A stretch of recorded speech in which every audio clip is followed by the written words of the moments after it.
Hello, and welcome to New England Urgent Care Health Talks, the show where we, New England Urgent Care, discuss important health topics for our community to live healthier, more informed lives. I'm your host, Alex Almeida, and with me here today, I have Dr. Gutman. Welcome. Now, Dr. Gutman, before we get into today's topic, why don't you tell our viewers here today a little bit more about yourself and acquaint them with your expertise? Thanks for that opportunity. I think it's important for you to understand who I am and what I do so that you can at least believe what comes out of my mouth and my credibility. I've been an emergency physician now for over 25 years, a long time. My specialty, as I said, emergency medicine. I completed an MD and a PhD in physiology in the University of Western Ontario in London, Canada.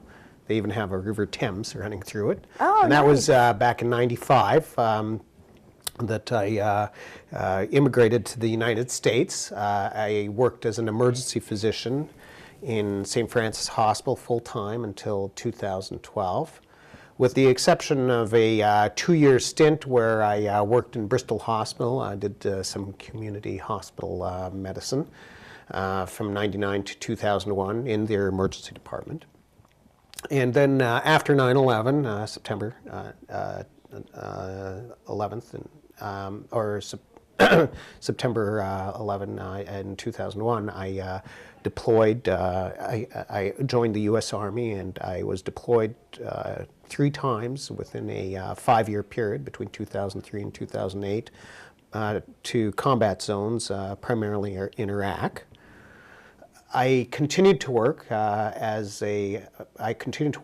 as per diem emergency physician at St. Francis Hospital Emergency Department, but devote most of my energies and time to New England Urgent Care with my wife, Yael. We both started that business in 2011. We now run 3 urgent care clinics, one in West Hartford, the other in Enfield, and our third in Simsbury. Well, it seems like you have more than enough qualifications to be with here today, and again, we do thank you. Now, with the cold weather literally right at our doorstep, today we're going to be talking about the flu season and how to help prevent it. So, when does the flu season begin? The flu season generally starts slowly in the fall and peaks in the early winter and peters out by early spring. Each year, however, the season varies in the start and the peak time, and for that matter, when it peters out. Last year, for instance, it came quite early in October, and by late December, it had peaked. And this year, I just, in fact, looked at the CDC site yesterday, and we're just starting to climb. This is the 49th week of the year, and we're starting to see some significant uptick in the number of proven flu cases, but still relatively low numbers as compared to this time last year. Oh, so it's a little bit later this year. Yes, it is. That's great. So how does the cold weather then play a factor? The flu season coincides with cold weather for 2 reasons in particular. The first, is that it takes about a year for the flu virus to circumnavigate, to circle the globe. So just about every year, about this time, as we just discussed, it is North America's turn to get the flu. The fact that it's cold is just coincidental because the flu is in the West Coast and in the South where it's warm. But it's not cold there, or the cold doesn't have an influence there. However, the other reason why the cold weather plays a factor is less coincidental. The cold weather causes people to congregate indoors, and they sneeze and cough and touch each other, and as a result they are much more likely to get infected with the flu. So the flu tends to spread more easily in the Northeast and in the colder climate areas. Just because we're all together trying to stay warm, which then gets us sick. Correct.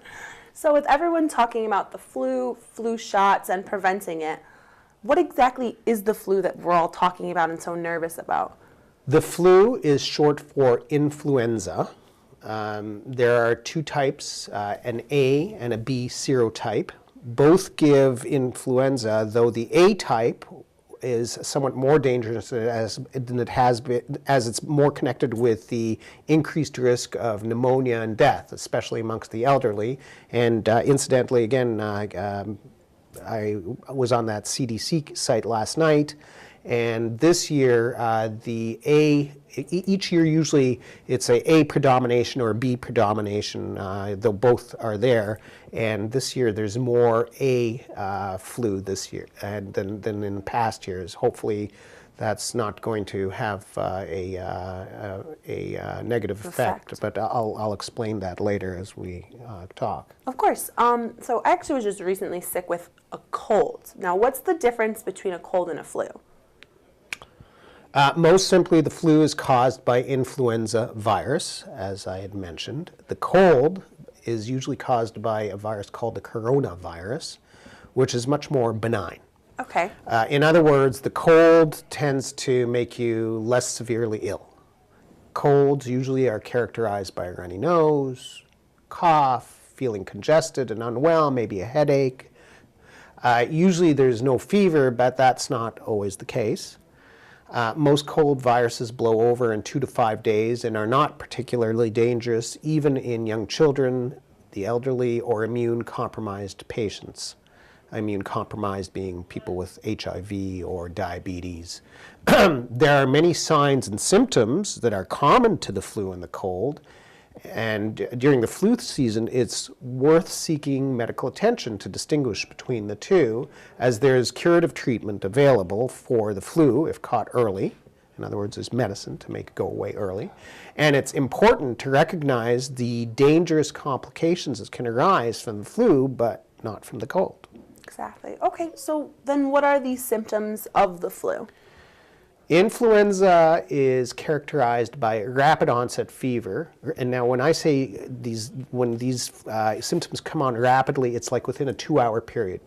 You're feeling fine, great, and all of a sudden you feel like a Mack truck has slowly rolled over you over a 2-hour period. Now, is that because, sorry for interrupting, is that because you may have contracted it immediately, or was it already inside of you per se? No, it's just that's just the way the flu virus hits. It's not that it's there and it's waiting. I don't know what the exact mechanism is, but the virus replicates rapidly, and so you get rapid onset of fever, muscle aches. Every bone in your body feels like it's hurting.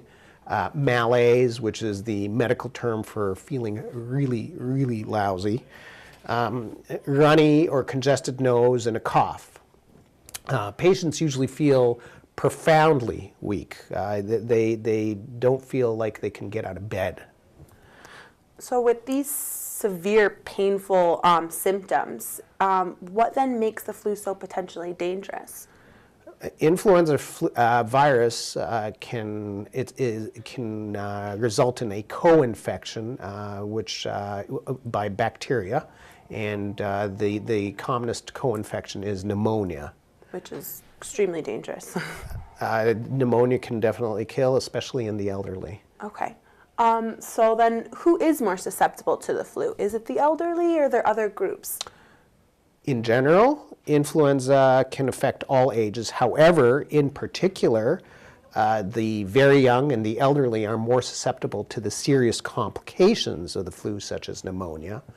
Other vulnerable groups include pregnant women and those immediately post-birth. That was particularly the case in the 2009 pandemic, which was H1N1. And by the way, there's still some H1N1 floating around, but that's not the predominant virus serotype this year, fortunately. Okay. Other people that can be seriously affected are asthmatics, diabetics, those with heart disease, congestive heart failure in particular, and those that are morbidly obese. Each flu season, and this is kind of a frightening number, it's estimated that between 20 and 50,000 people die of pneumonia that is related to the flu. That's incredible. Now that's the occurrence in a so-called normal flu season. However, the incidence of death is far higher in pandemic flu. During a pandemic flu, the group susceptibilities change. For instance, in the infamous pandemic of 1918, 675,000 people died in the U.S. Millions died across the globe. And in that particular case, it was not the elderly and the infants, but folks between 20 and 40. In fact, a large number of the soldiers who died overseas in 1918 was from the flu during World War I. Fortunately, though, there have been several pandemics, flu pandemics, and the last one was, as I mentioned, in 2009 when pregnant women were affected. And none have been as deadly as the 1918 pandemic. Virologists and infectious disease folks hope that it's not going to come again, but they say that it could be around the corner. You never know. You never know. Like you said, one year it could be one group, but flu really has no specific target. It's if you contract it, you're most likely getting the flu. Great. Well, from a medical perspective then, what is the best preventative measure for the flu? The Center for Disease Control, more commonly known as the CDC, states that the best preventative for the flu is to get the flu shot. So what does the flu shot then do? The flu shot is a vaccine. It introduces only part of the flu virus, not enough to make you sick, but enough for your immune system to build antibodies against the influenza virus. Antibodies are components of the blood that basically attack and destroy the virus. So when you really do get exposed to the complete virus, your body fights it off before it causes disease in you. In other words, it doesn't allow the virus to replicate and cause disease. To build, it's there and ready to take action against it. So can I just rely then on last year's flu shot? Sorry, you're going to have to get a needle again. No, you can't. As I mentioned, it takes a year for the flu to circle the world. By the time it arrives back here, it has had time to mutate, and the same antibodies that your body has developed against the flu from last year don't work for this year's version of the flu. Okay, can I still get the flu though, even if I do receive the shots? I always hear of those horror stories of I got the flu and I just got the shot a few days ago. Well, first of all, let me get rid of this myth. The flu shot does not cause the flu. Okay, and just because B follows A doesn't mean A caused B. Exactly. Yeah. Yes, you can get the flu though after you've gotten a flu shot. The flu shot only decreases your chances of getting the flu by 60%. And if you happen to have been exposed immediately after the flu shot, it takes a few days for that immunity to kick in, then in fact you can get the flu.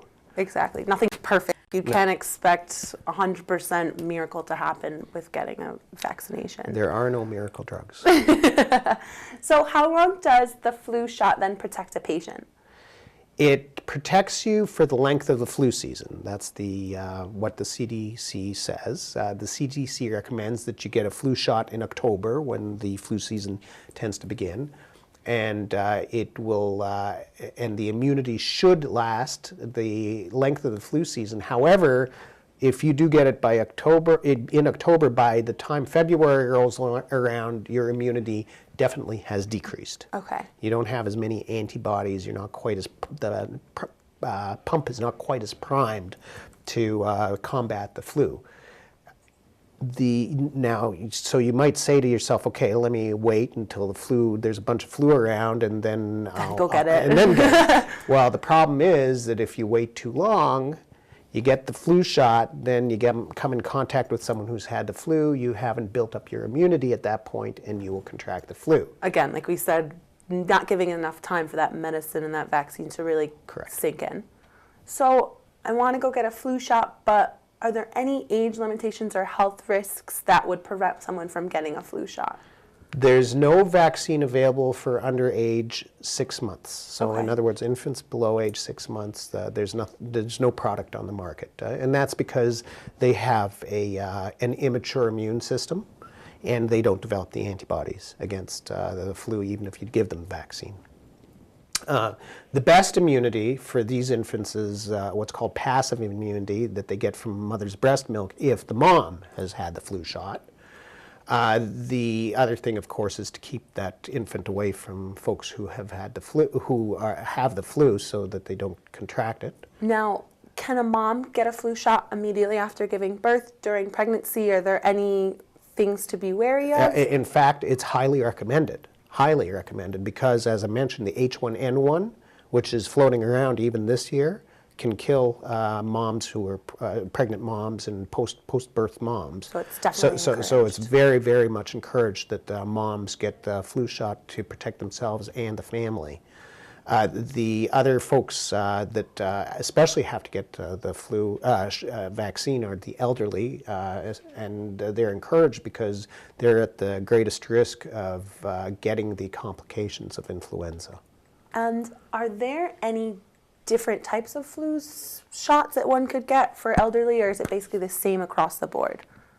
That's a good point that you brought up. The elderly, in fact, have a special vaccine, which is a double dose, if you will.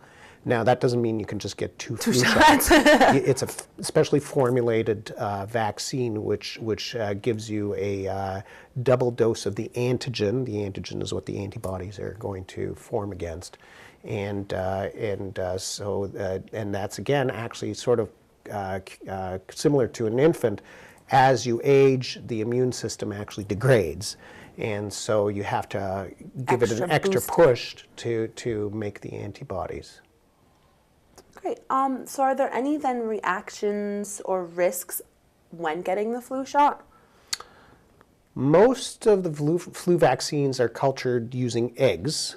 So if you've had a serious allergy to eggs, then that is a contraindication to getting the generic flu vaccines, most of the generic flu vaccines that are available. Okay. Interestingly, we were at an awards ceremony where my wife Yael Gutman and I accepted an award for New England Urgent Care as Healthcare Heroes of the Year last week. Congratulations. Thank you. And that was for being the best staff. It's all those flu shots you guys are giving. Well, it's for the great staff that we have, is what it is. And we met another awardee there that is a manufacturer here in Connecticut, and Protein Science, I believe, is their company name, and they manufacture specifically a flu vaccine for those folks who have egg allergies. Wow, that's so incredible. We don't stock that at our clinic, but easily can special order it should that be the case. Other contraindications is if the patient contracted a syndrome that's called Guillain-Barré, which is kind of a rare but nevertheless scary syndrome, and that is characterized by limb paralysis. Can even shut down your breathing muscles, and you'd have to be on a ventilator if it's severe.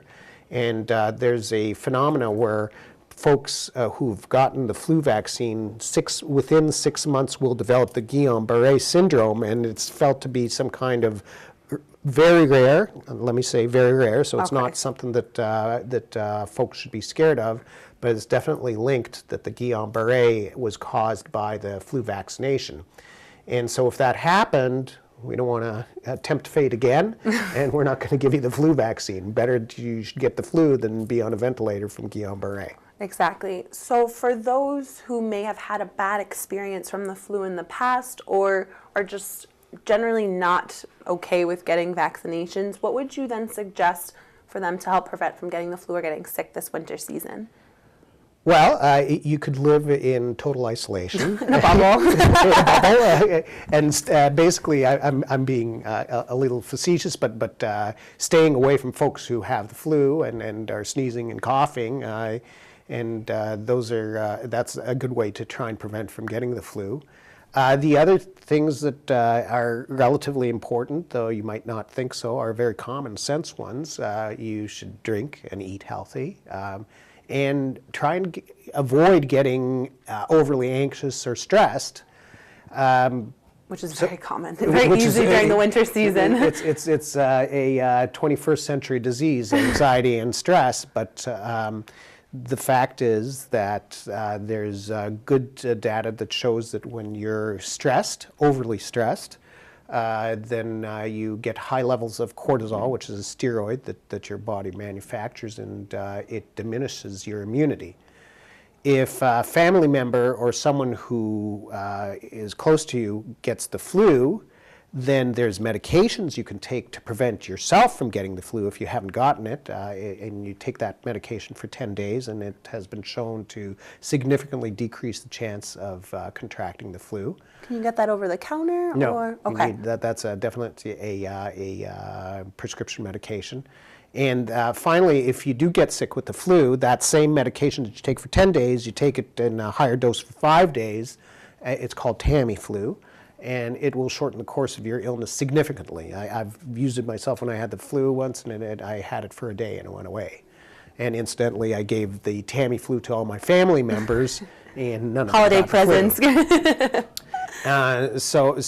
But the important thing is that you can't be sick for 4 days and say, okay, I got to go in and get some Tamiflu. By that time, it doesn't work. Okay. You should take as soon as you think you've got the flu, the earlier you get the Tamiflu in you, the more likely it is to work. So it's definitely something that our viewers can take away with this season and protecting themselves from the flu is get in there as early as possible. Absolutely. Even if you're not sure, it could be the flu, could be something else, definitely checking it out. It's absolutely important for a number of reasons as to why you should come in to get checked out. You want to be able to distinguish between, first of all, if you've just got a plain cold, which is obviously a benign issue, or if you've got the flu, which can kill you, and also which can be treated early. So where are some places then, if you do choose to get the flu shot, that you can go to receive the vaccination? A lot of pharmacies obviously distribute it. Most primary doctor offices, walk-ins, and of course New England Urgent Care. We administer it, and prices vary at all those places. We have a particularly inexpensive, it's only $18 to get the flu shot at our place, or if you have certain insurances, the insurance will pay for it. Now, many of the insurance companies and business offices will in fact offer it for free or give discounted shots to employees and card holders, and that's of course to decrease employee absenteeism during the flu season. Definitely. So thank you again for being here. I really appreciate, getting through some of those myths about the difference between a cold and a flu and how to prevent the flu. Are there any other tips that you would provide our viewers here today with? Well, I think just to summarize, the most important thing that I believe will prevent you and keep you healthy during this flu season is to get the flu shot. The other thing is to come in for evaluation early in your disease if you think you have the flu, so that you can prevent the complications of it. And finally, eat, drink, think healthy, and be less stressed. So it's not always about the vaccination, it's about the whole mind and body being healthy as well. Absolutely. Well, thank you again, Dr. Gutman, and that's all we have today, folks. Tune in next time to New England Urgent Care Health Talks.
Funding for Simsbury Community Television is provided in part by contributions from viewers like you. Thank you.